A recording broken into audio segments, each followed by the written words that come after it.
Now, if you're like us and have a lot of stock in Brennan Parachek, you are going to love this quote from Brian Lindgren. Let's go.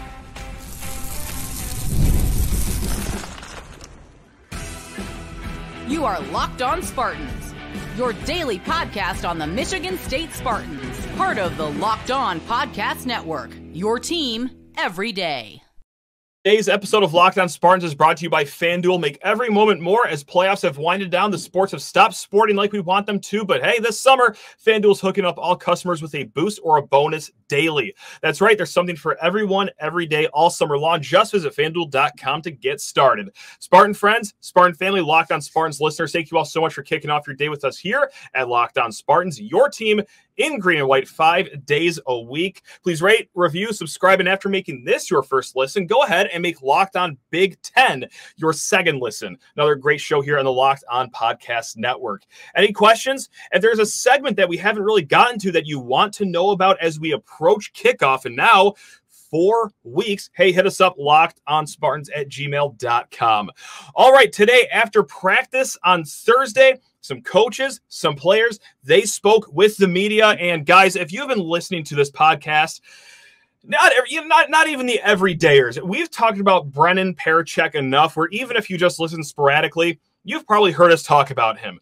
Redshirt sophomore tight end. He's played less than 100 snaps, but yet we are still very high on his stock. Brian Lindgren, the offensive coordinator, had this to say about the young tight end after practice. Quote, "We are just scratching the surface with him. His size and ability to move at that size. We have been around some pretty high draft picks, and he has a potential to be one of those guys."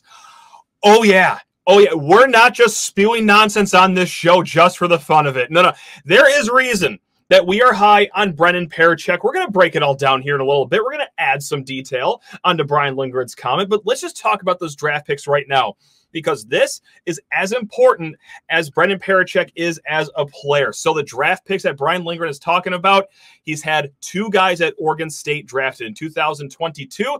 Tegan Quitoriano, currently with the Houston Texans, he was drafted in the 5th round. And then in 2023, the year after, Luke Musgrave of the Green Bay Packers drafted in the 2nd round. And guys, you just want to fast forward the clock right now, barring any debilitating injury, you can assume Jack Velling will see his name on some draft boards in the very near future. So this is a staff that is proven developers of the tight end position.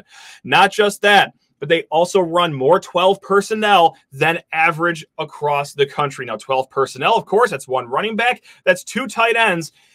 And it looks like it might not even be that traditional 12 personnel that you might just think, okay, well, the 2 tight ends, they're going to be right outside of the tackles, or they'll be stacked on top of each other on the offensive line.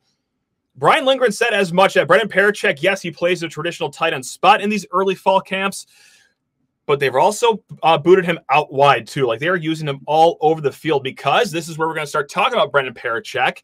Yes, just played 8 games last year. Yes, not even 100 snaps on offense in his college career, but you just see a fluid guy at 6'5", a former 4-star frame, what he came into Michigan State as.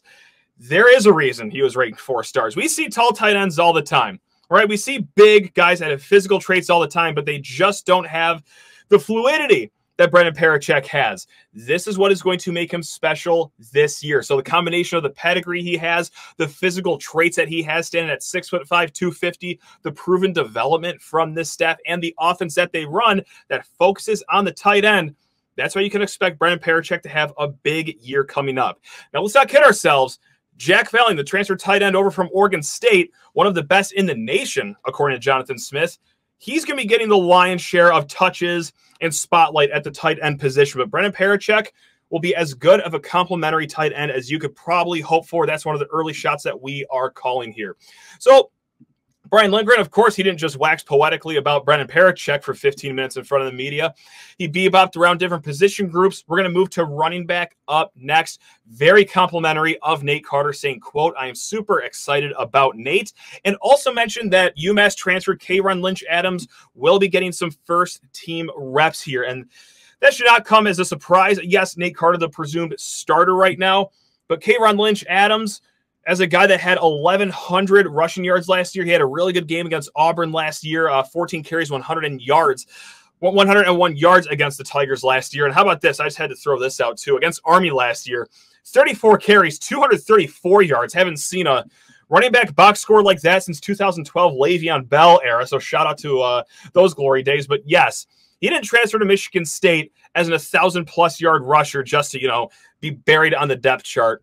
Nate Carter will most likely be the starter, but K'Ron Lynch-Adams is certainly going to have his share of carries. If I had to guess, just ballpark at the top of the head, like Nate Carter, 50-ish% of the carries, K'Ron Lynch-Adams, 40-ish%, and then 10% to whoever else is out there. Perhaps true freshman Brandon Tulis will be eating up those remaining carries. Now, it's been hard to slow down the hype train of one Nick Marsh. True freshman, early enrollee. He was here in the spring, former top 150 recruit out of Detroit. You guys probably already know who we're talking about, right? The 6'4" receiver out of River Rouge High School. Man, we got two guys that added more fuel onto that hype fire right now. Brian Lindgren, of course, being one of them, commented on his maturity, even as a young true freshman, saying that they've thrown him everywhere from X to the Z and everywhere in between. They are already going to use him as a pawn in this offense. Now, Aidan Chiles, he actually cut against a little bit of Brian Lindgren's comments. He said he's still young mentally. So one guy says he's very mature. One guy says that, he's still a little young. He's still a little raw right now, but let's not let that get in the way of the true point here. Aidan Chiles went on to say, quote, overall, he's going to be a big help this fall. He's a great athlete. Any ball in his vicinity is his. There aren't too many bad things you could say about Nick. Now, I know Jonathan Smith on Tuesday, he talked a little bit about Nick Marsh, that he's a guy that has stuck out. He pretty much stopped there, though, and said, I'm not going to, comment any further, make any more expectations on where the depth chart is going to be, or get anyone too overly excited. But, guys, I think as fans, we have the green light to get very excited about Nick Marsh, even as a true freshman making an impact. Now, we talked about this on Tuesday's show as well. That, Nick Marsh immediately offers something that is not really seen in this wide receiver room. Right now, there are only 3 scholarship receivers that are 6'2" or taller. All right, Jalen Smith, redshirt freshman out of Texas. He's one of those guys. No college experience so far in his young career, or maybe very minimal college experience, I should say. Antonio Gates Jr., of course, minimal college experience, but he's a big-bodied receiver at 6'2" as well. And then you got Nick Marsh, clocking in at 6'3" or 6'4", whatever measuring tape they want to use that day. Regardless, that is a reason why he could be on the field early. All right. He offers physical traits that not a lot of other receivers in this room has. And of course, you can have a receiver room that doesn't have, a tall, big bodied receiver. The 2021 team did okay without any big receivers. They relied on Jalen Naylor, Jaden Reed. Yes, Keon Coleman sparingly, but for the most part, it was like a 6-foot crew they had going around out there. So it can happen. But it does help when you do have big physical receivers. You already have the old experienced guy, Montori Foster, coming back. The leading receiver last year, Jerron Glover. Those are 2 solid additions. Those are 2 solid retentions from last year.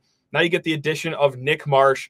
He's going to be special, seemingly right off the bat. Now, Aidan Chiles, it's been a while since we've heard him talk. He was not at Big Ten Media Days. And actually, a lot of Big Ten teams didn't bring their quarterbacks to Big Ten Media Days. But more microphones jammed in his face again, just like they were pretty much every day in the spring, I feel like.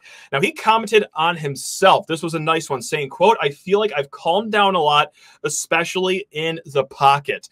We're going to see if that translates to on the field, because that's one of the early concerns, not just with Aidan Chiles, but many young quarterbacks that are about to be a starter in their first year and often attached to being a dual threat quarterback, knowing that they can use their legs, but sometimes, as the young quarterbacks do, they're almost too excited to use their legs. They don't trust the pocket as much, and they'll scamper out early and just break plays just a little too quick. So we'll see if it's going to translate to the field on August 30th here and every game beyond that. But that's nice that he remarked on that and is self-conscious about it already, that, you know what, he's going to stay in the pocket as much as he can. Now, that's not saying that he's going to eliminate his legs altogether, but hopefully we're going to shore up that problem here with, I believe, what would that be? 23 practices to go until kickoff. I might be on or off by one of them. But, guys, you're going to love this quote. He was asked about expectations for this season because, well, that's all people like me talk about, and possibly you as well. Expectations, what is this team going to do?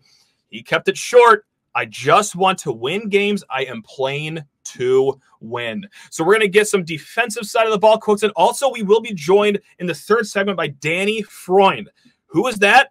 He was the offensive coordinator for North Dakota last year. That's right. We're going to be talking about some Tommy Schuster here in a little bit, but first need to talk your ears off about eBay Motors. Folks, passion, drive, and patience, that is what brings home the winning championships, and it also keeps your ride or die alive. eBay Motors has everything you need to maintain your vehicle and level it up to peak performance. We're talking superchargers, roof racks, exhaust kits, LED headlights, and so much more. Whether you're into speed, power, or style, eBay Motors has got you covered. With over 122 million parts for your number one ride or die. Let me say that again, by the way. Over 122 million parts for your car. My goodness gracious, you will always find exactly what you are looking for. And with eBay Guaranteed Fit, your part is guaranteed to fit your ride every single time, or it's your hard-earned money back, because with eBay Motors, you are burning rubber, not cash. With all the parts you need at the prices you want, it's easy to bring home the MVP. So keep your ride or die alive over at ebaymotors.com. Eligible items only. Exclusions apply. eBay Guaranteed Fit only available to U.S. customers. And guys, you know football season is back when home field apparel is back in our lives. Oh my goodness, a single tear came to my eye earlier this week when we got the email saying, guys, home field apparel, they're back for another season, partnering with us here at Locked On Spartans. I absolutely love home field apparel. As a matter of fact, I'm rocking one of their great shirts right now. Get ready for the Can't Miss Kickoff campaign. What on earth did I just say? The Can't Miss Kickoff 2024 campaign. Well, guys, it's a month-long campaign here to let you know that they are going to deliver what you need for kickoff this upcoming season. Let's start right now with their platinum boxes that they have. Now, that's going to drop on August 9th. You're going to want to set something in your calendar for August 9th because these are highly limited. These will sell out. Well, what on earth are they? I should probably tell you about it. You're going to get 3 articles of clothing that have never been seen before. Yes, you thought that you've seen a lot of great home field logos before, but nope, you're going to get a hoodie, a long sleeve t-shirt, a VIP koozie, a new hat, or a ringer. You're also going to get 20% off early access throughout the season. They are going to hook it up, start your season right with home field. When you go to homefieldapparel.com, smash in promo code ONSPARTANS, and that's going to get you 15% off your first purchase. Again, homefieldapparel.com, they are back, and they want to save you money right off the bat by using promo code ONSPARTANS for 15% off your first purchase. All right, back to the mix here, guys, because, well, you know what? The defensive side of the ball decided to talk today as well. Coordinator Joe Rossi. Now, this is a tweet from Kenny Jordan of SpartanMag.com. Now, he said, Rossi says that they're in the process of evaluating players still. Says if you started last year, he respects that, but everyone is going through the evaluation process with a new coaching staff. Now, this was a nice addition, too, and this is something that we've talked about during the offseason. This is a Joe Rossi specialty, but he's also mentioned that there's no set scheme. Instead, they evaluate players, and then they fill in this scheme based on the strengths and weaknesses of their individual players, which imagine that. Turns out some coordinators around these parts do decide to actually play to the strengths of their players. So that's where we're at with the defense. I'm sure he has the bones of what he wants to do somewhere, but yes, they're still in the evaluation process very early on. They did have guys, you know, not everyone was here in the spring, right? Like guys like Legend Cavazos, Ed Woods, Nikai Martinez. Like they're also having their first practice here in East Lansing too. So the evaluation process is on. Now, he did comment on some individual players. We're going to start in the trenches with a big, both literally and figuratively, Daquan Douse. All right, he said, quote, he added some strength and made progress. The biggest thing for him is learning the new scheme and just getting a feel for what things look like. Now, Daquan Douse, we're going to shine him up a little bit because he'll be the presumed starter. I know I already just erased what Joe Rossi said and saying like, hey, don't assume anyone's starting. Let us do that, though. You know, assuming that Daquan Douse and Maverick Hansen are starting, this could be a big year for Daquan Douse, and there's reason to believe that he could have a strong year for Michigan State. Last year for Georgia Tech, started the season as a backup, but only in like name only. He was still on the field plenty early in the season last year and eventually made his way up to that starting spot. He played in 9 games overall last year for Georgia Tech, and his best 3 games weren't against like the FCS schools or anyone like that. No, his best 3 games last year, at least on paper, were against top 25 teams. To start the season, 8 tackles versus number 17 Ole Miss. And then he had 6 tackles and a sack against number 17 UNC. And then against number 1 Georgia, How about just 7 tackles and 1 forced fumble? Like that is a strong game. So his eyes light up when he faces top talent. We'll see if we can get that motor going on through weeks 1 through 14 of this season, because that's right, there's 2 bye weeks now this upcoming season. So yes, Daquan Douse, a lot of eyes on him.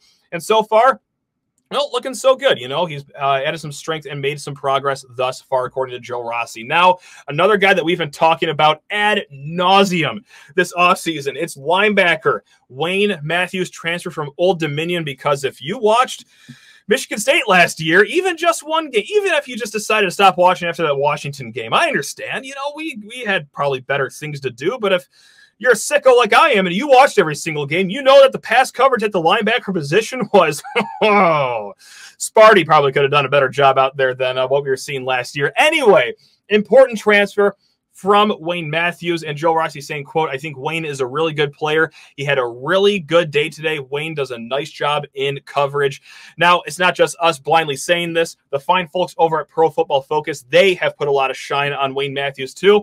They labeled him as the 10th best coverage linebacker, not just at, you know, the smaller group of 5 level at Old Dominion. No, in FBS entirely, the 10th best linebacker in coverage. All right, that's not too shabby. Khris Bogle, he also spoke with the media too. He's got a short quote from him, but you're going to like this one too. As it pertains to where he thinks Michigan State can be back in the landscape of college football, he said, quote, we'll be back. Mark my words, we'll be back. He also had an interesting note. He said that Anthony Jones, Tyler Gillison, James Schott, and Avery Dunn have been working at the rush end position. So I don't know if the coaching staff wanted to keep that a secret by any chance, but there it is right there, because in the spring, it was Jalen Thompson working out that rush edge position. That was one of the big storylines that happened on Tuesday to start fall camp. Said he's going back to strong side defensive end along with Khris Bogle. So there you go. That's your rush edge right there.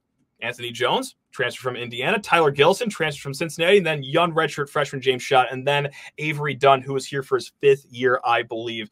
Now, before talking about Tommy Schuster, let's just take a quick Olympic break right now, because friend of the program and Michigan State Spartan athlete Heath Baldwin, he is starting his decathlon today, Friday morning at like 4 a.m. in the 100-meter dash. Right now, FanDuel has him at plus 500 to win a medal. And if you want him to go for gold, 21-1 odds to win gold. Those are the 8th best odds right now at FanDuel. So actually, let's rewind a little bit here. Aidan Chiles had one more quote, and this is going to set up our Tommy Schuster conversation here.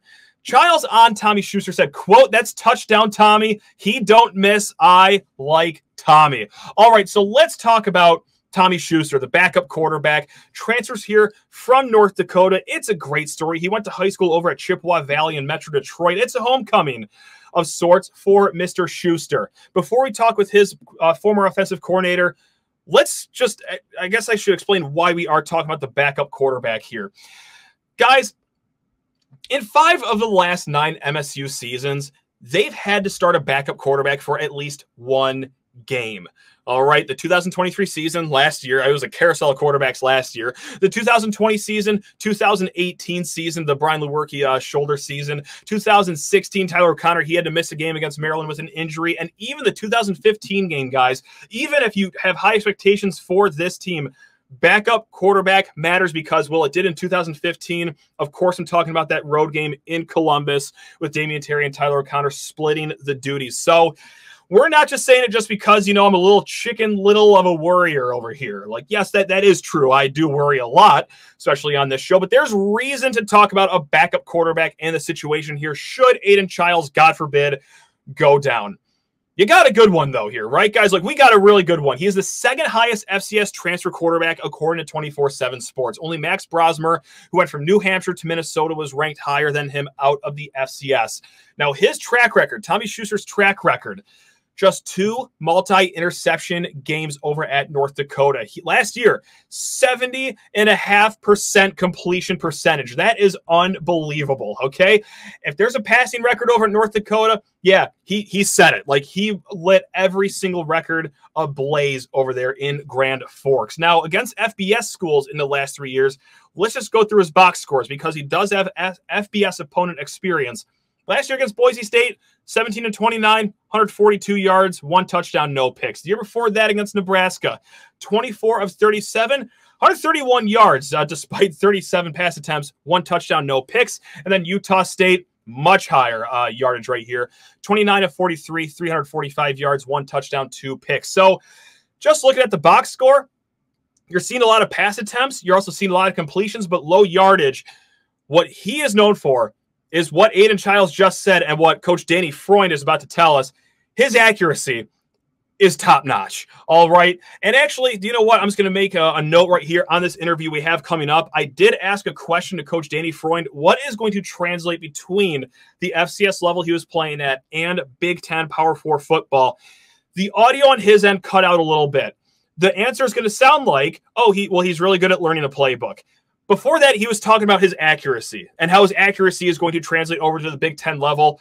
The audio was just so choppy, though, that I had to edit that out. But when you get to that question, don't be confused if it just sounds like that. All he's saying is, oh, he's just really good at learning a playbook. Like, no, he did remark heavily about how accurate Tommy Schuster is and how that is going to translate to the Power 4 level. So just one note I wanted to make on the interview before I get to Danny Freund. But, guys, first, I got to talk your ears off about FanDuel Sportsbook. Let's say you are already fired up for the season. Guys, it is 4 weeks away until kickoff. Well, you don't have to wait to fancy a wager on that game between your Spartans, between the Florida Atlantic Owls, because right now at FanDuel, 11.5-point spread. That is how much Michigan State is favored by. And guys, just like I talked about, if you want to just back financially our Spartans here in the Olympics, well, Heath Baldwin, if you're listening to this on time, currently 21-1 to win the gold medal over in Paris in the decathlon. Guys, you already know it. I love sports. You love sports. We love them so much that we never want them to stop. But man, as playoffs have come down to a grinding halt, we are getting fewer games and the sports aren't sporting like we want them to. But FanDuel is keeping us going whenever we want. All we got to do is open up the app and dream up bets anytime we are in the mood. And, well, if you're like me, that is quite often. Luckily, this summer, FanDuel is hooking up all customers with a boost or a bonus daily. That's right. There's something for everyone every day all summer long. So what are you waiting for out there? Head over to FanDuel.com and start making the most out of your summer. It's FanDuel, official sports betting partner of Major League Baseball. Folks, we got a fun one here. We are going out west because we got Danny Freund. He is the current co-offensive coordinator at South Dakota State, but formerly of North Dakota. That means, yes, he coached Tommy Schuster, our quarterback that we got in the offseason. Coach Danny, taking a break from preparing for the Oklahoma State Cowboys. How are we doing so far? Hey, doing really well, man. Thanks for having me on.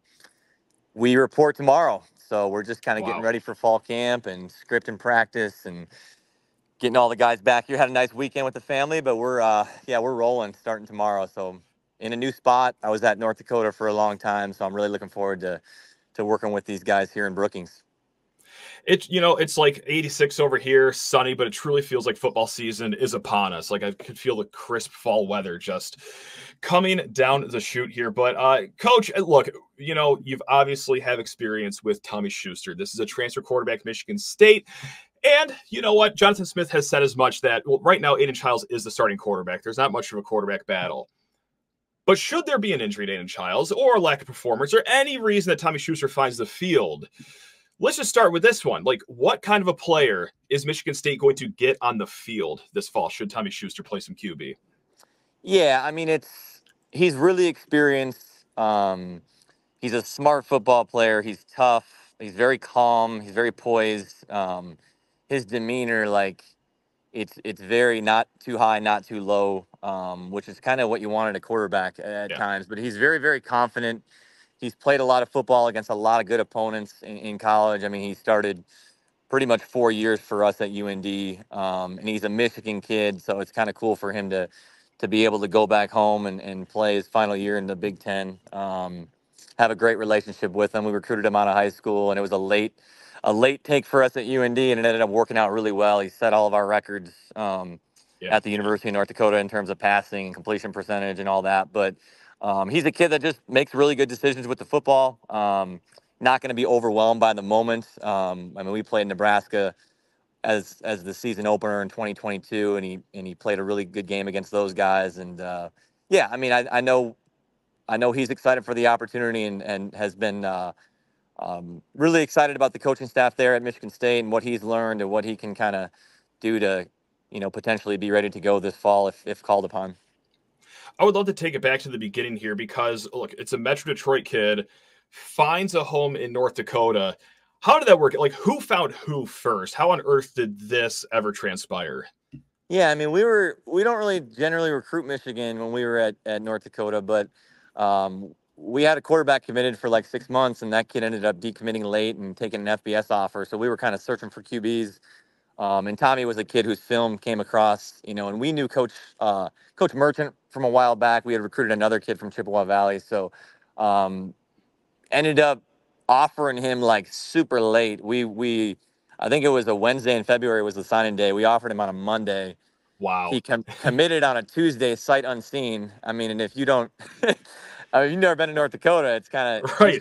he wanted to play Division I football, which is what we were looking for. We wanted a kid that had some D2 stuff going on. He was committed to a D2 school, but he wanted to play at the highest level he could in a very, very good conference at a great university. So took that offer. We had him out on a visit that spring, and he came in fall camp and did well. His true freshman year, he redshirted, but he actually had to play in a few games. He played against Sam Houston State, who was one Gotcha. of the top FCS schools, and led us to a win as a true freshman. And that was kind of the moment where you're like, damn, this kid's pretty good. He jumps in there as a true freshman in that moment in a big game and wasn't really rattled, completed some passes, like same stuff we saw in the high school film. I think his senior year, he went undefeated as a senior and didn't have an incompletion in the state championship game. So Wow. just a really good player, like very unassuming. When you look at him, you're not going to be wowed by the physical attributes, but the intangibles, the intelligence, and the athleticism. He's very sneaky athletic in terms of making people miss and being able to put touch on the football and make different types of throws. And he's a very, very good football player and good person. Sight unseen. When Grand Forks comes calling, you got to answer that call. That's what I'm talking about. I love the enthusiasm right there from him.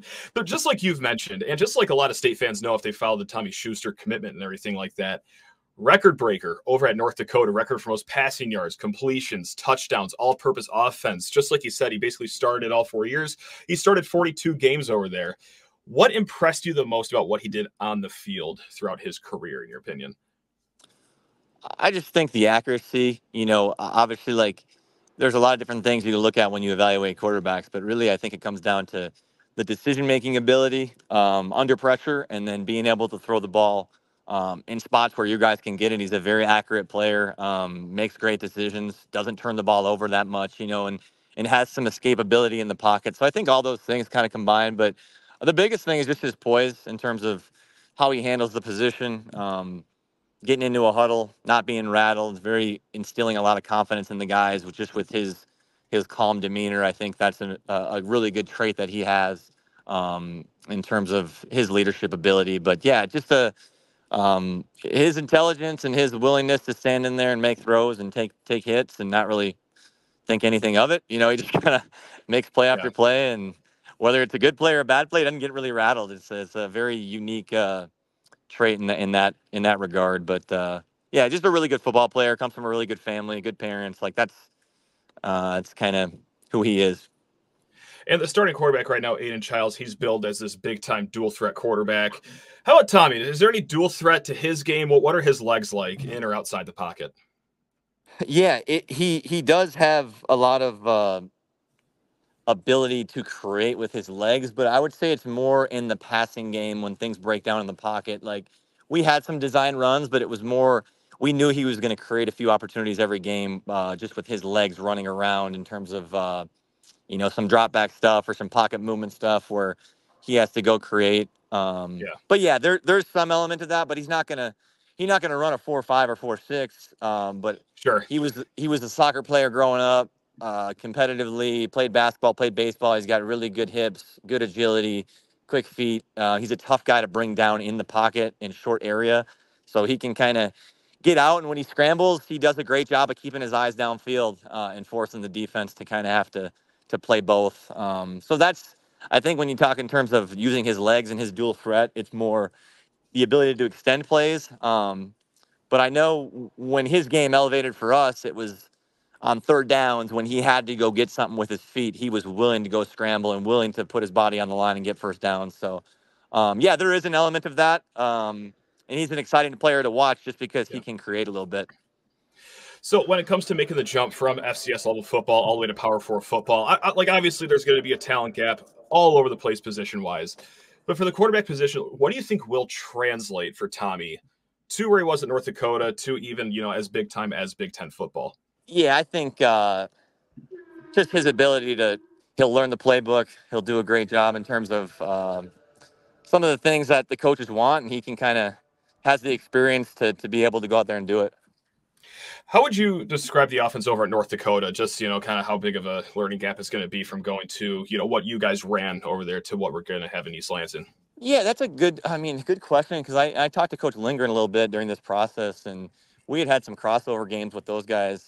And we actually got under center a little bit at North Dakota, so he's used to some of that stuff in terms of playing under center, some of the play action game. And there's a lot of carryover in terms of some of the concepts as far as throwing the ball down the field and just being able to get the ball quick out at times. And I think there'll be enough carryover because we were pretty multiple at UND in terms of trying to figure out what everybody's skill set was. And we did watch a lot of football throughout the college and NFL stuff. And I know in talking to Tommy, he's excited about that transition to that offense.